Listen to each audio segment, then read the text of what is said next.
Hello friends, welcome back to મુક્તિસ kitchen. હું છું મુક્તિ પંડ્યા. આજે હું લઈને આવી છું વરસાદની સિઝનમાં ખાવાની ખૂબ જ મજા આવે એવો ગરમા ગરમ મકાઈની ખીસ.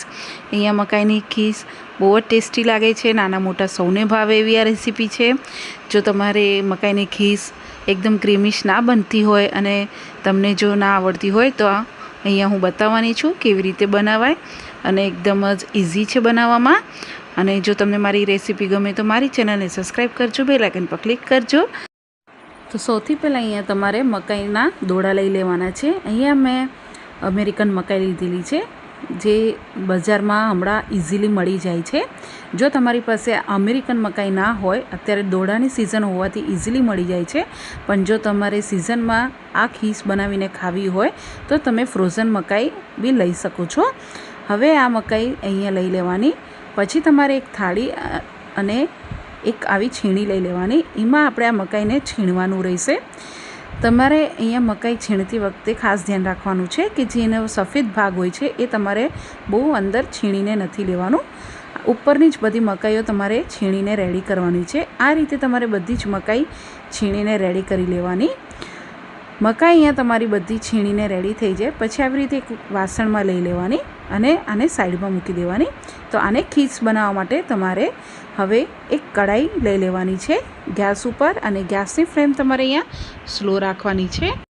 હવે એની અંદર તમારે 2 થી 3 ચમચી જેટલું તેલ લેવાનું છે અને 2 થી 3 ચમચી જેટલું ઘી લેવાનું છે. તમારે જો અહીંયા ખીસ એકલી ઘીમાં બનાવી હોય તો બનાવી શકો છો, પણ હું બંને એડ કરું છું. તેલ ઘી ગરમ થાય એટલે એની અંદર 5 ચમચી જેટલી તમારે રાઈ એડ કરવાની છે. રાઈ ફૂટી જાય પછી 2 લાલ વઘારના મરચાં એડ કરીશું અને એક મીડિયમ સાઇઝના તજનો ટુકડા એડ કરીશું અને 4 થી 5 લવિંગના ટુકડા એડ કરીશું. હવે આપણે આ મસાલાને થોડો સોટે કરી નાખવાનું છે. પછી આની અંદર જે આપણે મકાઈની ખીસ આપણે છીણીને રાખી હતી એ બધી એડ કરી દેવાની છે. મકાઈને છીણ અહીંયા એડ કરતા ટાઈમે તમારે ખાસ ધ્યાન રાખવાનું, એ બહુ શરૂઆતમાં ઉછળશે, એટલે તમારે ગેસની ફ્લેમ બંધ કરીને જો એડ કરવું હોય તો કરી શકો છો. પછી ગેસ ચાલુ કરીને તમારે આને હલાવતું જ રહેવાનું છે. ગેસની ફ્લેમ તમારે અહીંયા લો ટુ મીડિયમ રાખવાની રહેશે. અને હવે આ મકાઈની છીણને આપણે ઘી અને તેલની અંદર સરસ રીતે શેકી લેવાનું છે. આવી રીતે મકાઈની છીણને શેકવાથી જે અંદર મકાઈની છીણની અંદર પાણીનો ભાગ છે એ બધો તમારે અહીંયા બાળી દેવાનો છે. જ્યારે તમે ખાશો ત્યારે તમને આ કાચી નહીં લાગે. અને આને શેકતા 5 થી 6 મિનિટનો સમય લાગે છે.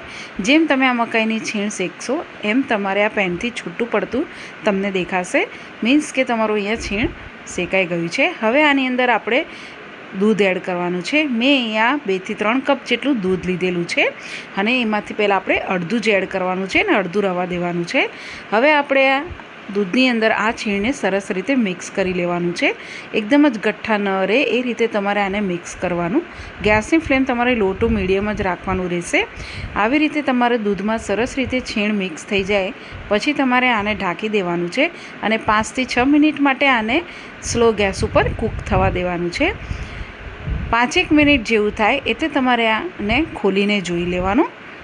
તમે જોઈ શકો છો કે આપણું દૂધ સરસ એવું છીણની અંદર ઓબ્ઝર્વ થઈ ગયું છે.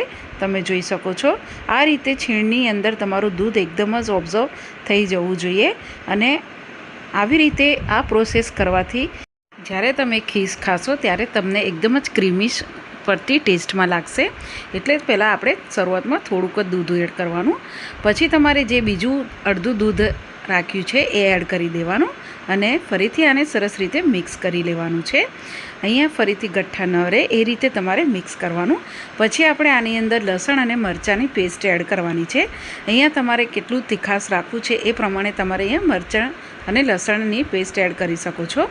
તમે જો લસણ અહીંયા ન ખાતા હોય તો સ્કીપ કરી શકો છો.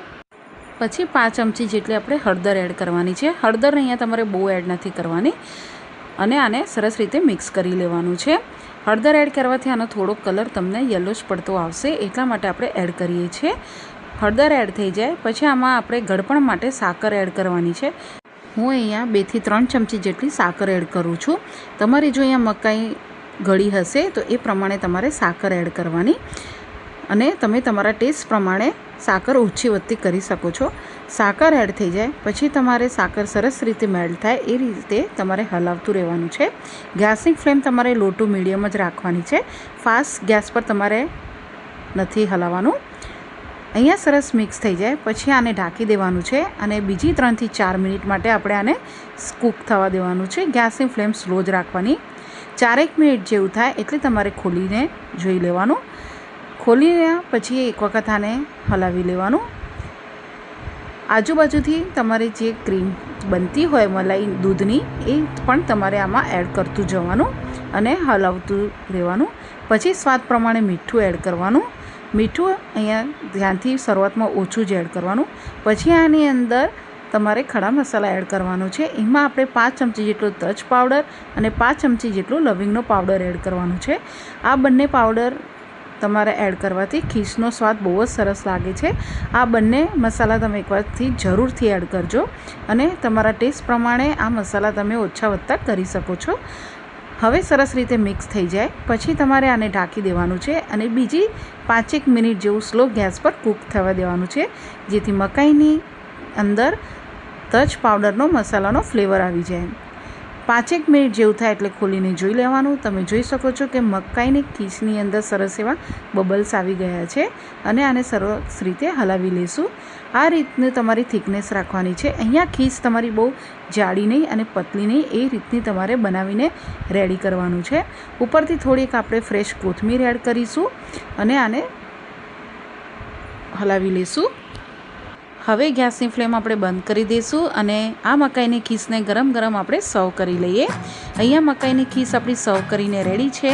આ રીતે તમે એકવારથી જરૂરથી ટ્રાય કરજો. એ વરસાદની સિઝનમાં તમે મકાઈની ખીચ જરૂરથી બનાવીને ખાજો. ખૂબ જ ટેસ્ટમાં લાગશે અને કેવી લાગે છે મને કોમેન્ટ્સ બોક્સમાં તમે એકવાર જરૂરથી જણાવજો.